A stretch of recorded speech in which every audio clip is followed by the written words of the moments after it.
ሰላም ጤና ይስጥልኝ የተከበራችሁና የተወደዳችሁ ውድ የቻናሌ ቤተሰቦች እንደምን አላችሁ?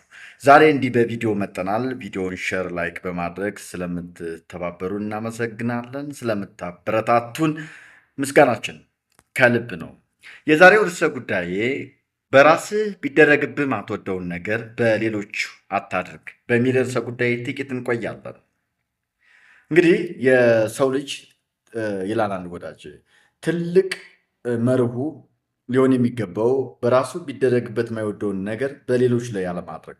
ይህ በነገራችን ላይ ቡድሃም ይጠቀምበታል። ታላቁ ቅዱስ መጽሐፍ ላይም ወይም መጽሐፍ ቅዱስ ላይም ያለ አባባል ነው። በራስህ ብትጎዳ ማትወድ ከሆነ ሌሎችን መጉዳት የለብህም። የራስህ ዘመድ ቢጎዳ የሚቆጭ ከሆነ አንተ ሌሎችን መጉዳት የለብህም።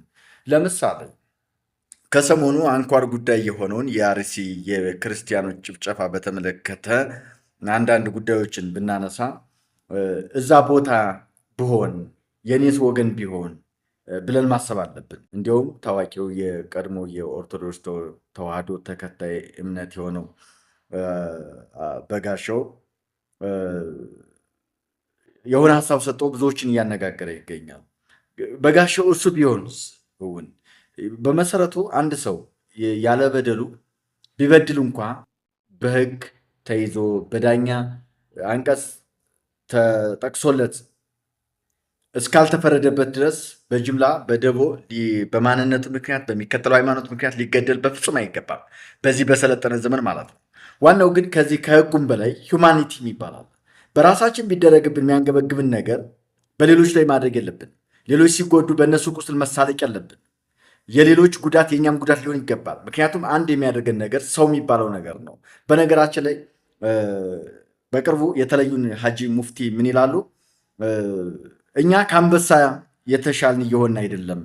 አንበሳ እንኳ የራሱን ዝርያ አይገድልም። ሰው ነው የራሱን ዝርያ በሴራ አሲሮ ጊዜ ጠብቆ የሚጎደው የሚገድለው የሚል ንግግር ተናግረው ነበረ። ይህ ሀሳባቸው እኔንም ይገዛኛል። የሰው ልጅ ለመገዳደል አለም ኦፍኮርስ የተፈጠረው። እንግዲህ ያው ብዙ ጊዜ የምናሳብበት አለ። ሰይጣን አሳስቶኝ ነው የምንለው፣ ወይ ደግሞ ሰይጣን የሰው ልጅ ሲሰለጥንበት ነው ብለን እናስባለን። እውነትም ሊሆን ይችላል። ያ እስካልሆነ ድረስ ግን የሰው ልጅ አምላኩን እያመሰገነ እንዲኖር በፍቅር እንዲኖር ነው። የአምላክ ተቀዳሚ ሕጉም እኮ አትግደል ነው።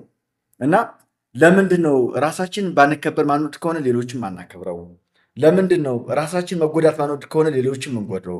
መሰደብን ማንወድ ከሆነ ምንሰድበው? በራሳችን ቢደረግብን ማንወደውን ነገር በሌሎቹ ላይ ማድረግ የለብንም።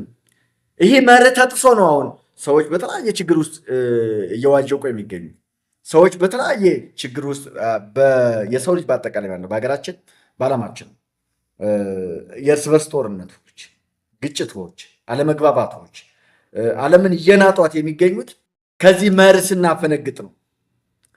ራሳችን ቢደረግብን ማንወደውን ነገር ወይ ደግሞ እኛ የሚጎዱ ሰዎች ጎን ብንሆን የሚቆረቁርን ነገር አለማድረግ ብናቆም ምናልባት ቬሪ ኢዚ ይሆን ነበር ዓለም። በዚህ ልክ በራሳችን ቢደረግብን ማንወደውን ነገር በሌሎቹ ላይ ባናደርግ፣ ሌሎችን ባንጎዳ፣ ሌሎችን ባናሳድድ፣ ሌሎችን ብናከብር፣ መከበር ማንም ይወዳል። ስለዚህ ሌሎችን ማክበር ይኖርብናል ማለት ነው። ሴፍቲ፣ ሰው በደህንነት በሰላም በፍቅር መኖር ይፈልጋል፣ ሁሉም ሰው ማለት ነው። እኛም ልክ እንደዛ ብንሆን እንደዛ አይነት ነገር እኛ ራሳችን ቢደረግብን ማንወደውን ነገር በሌሎች አለማድረግ ማለት ይሄ ነው። ራሳችን መጎሳቆል ማንወድ ከሆነ ሌሎችን ለማጎሳቆል ምክንያት ባንሆን፣ ብንችል ሰዎችን መርዳት አለብን። ካልቻልን ደግሞ ለውድቀታቸው፣ ለጉስቁልናቸው፣ ለሞታቸው ተጠያቂ ልንሆን አይገባም። ከቻልን we have to support them by any means፣ ልንረዳቸው፣ ልናግዛቸው፣ ልንተባበራቸው አስበን ራሱ። ካልሆነ ግን በውድቀታቸው ላይ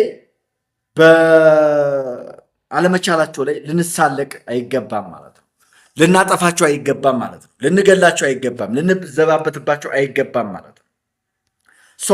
ሰው ሰለጠነ የሚባለው በራሱ ቢደረግበት የማይወደውን ነገር፣ እሱም ቢገሉት የማይወደውን ነገር፣ ቢሰድቡት፣ ቢያንቋሽሹት፣ ዲስግሬስ ቢያደርጉት፣ አንደርማይን ቢያደርጉት የማይወደውን ነገር ዝቅ አድርገው ቢያዩት የማይወደውን ነገር በሌሎች ላይ ማድረግ የለበትም ማለት ነው። ያን መርህ ካልጠበቅን ድረስ ዓለም ለሰው ልጆች ሁሉ ጎምዛዛ ጎርባጣ ሆና ትቀጥላለች ማለት ነው። በየዓለማችን የምንሰማቸው ዘግናኝ ዜናዎች፣ ትልልቅ ዓለም አቀፍ ጦርነቶች፣ ትልልቅ ዓለም አቀፍ የሆኑ ችግሮች ሁሉ የሚከሰቱት ከዚህ መርህ ማፈንገጥ ነው። ፖለቲካሊም፣ ኢኮኖሚካሊም፣ ማህበራዊም። ለምሳሌ አንዳንዴ ብዙ ነገር እያለን የሌሎችን መቀማት እንወዳለን። ለምሳሌ ሀገራችን ኢትዮጵያ የባህር ወደብ እንደሌላት ይታወቃል። ላንድ ሎክድ ከንትሪ ነች።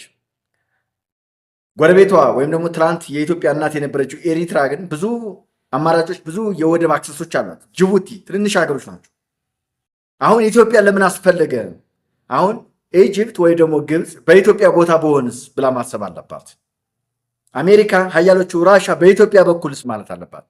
አለዚያ በእኛ ላይ ቢደረግ ማንወደውን ነገር ሌሎችን ማደሄት በግለሰብም በተቋምም በቡድንም እንደ ሀገርም እንደ ዓለም አቀፍም ማለት ነው። ሌሎችን መጉዳት አቅም አለኝ ብለን ሌሎችን መደቆስ፣ እንደዛ ካደረግን ለምሳሌ ይሄ ዝሆን አቅም አለኝ ብሎ አይጥን ምን ማታመጭ ብሎ መደቆስ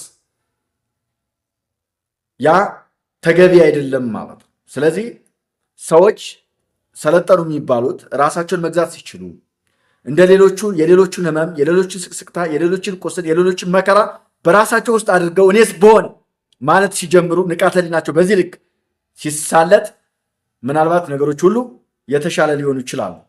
ያ ካልሆነ ግን አሁን በምናየው መልኩ የዓለም ሁሉ ሁለንተናዊ ቀውስ ፖለቲካሊ፣ ኢኮኖሚካሊ፣ ማህበራዊ፣ ሳይኮሎጂካሊ፣ ስነልቦናዊ ይቀጥላል ማለት ነው። ያ ደግሞ ሰላምን አይሰጥም። ሰላም የሚሰጠው ምናልባት ሰዎችን ስንረዳ ነው። ሰላም የሚሰጠው ሰዎችን ስናክም ነው። ማከም ሲባል አእምሯቸው ተቃውሶ ሊሆን ይችላል። ማህበራዊ ስነልቦናዊ ችግር ሊኖርባቸው ይችላል። ያኔ ነው ሰላም ልናገኝ የምንችለው እንጂ ሰዎችን በማሳቀቅ፣ ሰዎችን በማጎሳቆል፣ ሰዎችን በማሳደድ፣ ሰዎችን በመግደል፣ ሰዎችን በመጨፍጨፍ የሚገኝ ምንም አይነት ቋሚ የሆነ አእምሯዊ ሰላም ሊኖር አይችልም። አእምሯዊ ደስታ ሊኖር አይችልም። አእምሯዊ ስኬት ሊኖር አይችልም። ስኬታማ መሆን የምንችለው ሰዎችን ስንደግፍ ነው። ርኅራኄ ሲኖረን ነው። በአውሬውነት ስሜት ተውጠን አእምሯችንና ህሊናችን ታውሮ የትም መድረስ አይችልም እና ይሄን ትልቅ መርህ በራስህ ቢደረግ በማትወደውን ነገር በሌሎች አታድርግ የሚለው እያንዳንዱ ኢትዮጵያዊ፣ እያንዳንዱ የሰው ልጅ ሁሉ ሊገነዘበውና ሊያብሰለስለው በዚያ ላይ ሊተገብረው ይገባል የሚል መልእክት ለማስተላለፍ ነው ዛሬ በቪዲዮ የመጣሁት። እየሞቱ ያሉትን በሰዎች ግፍ፣ በራስ ወዳዶች እግዚአብሔር ነፍሳቸውን ይማር፣ ያዘኑትን ያጽናናልን፣ የታሰሩትን ያስፈታልን፣ ሀገራችን ኢትዮጵያ ሰላም ያድርግልን። ሰላም ለኢትዮጵያ፣ ኢትዮጵያ ለዘላለም ትኑር። ሰላም ለሰው ልጆች ሁሉ። አመሰግናለሁ።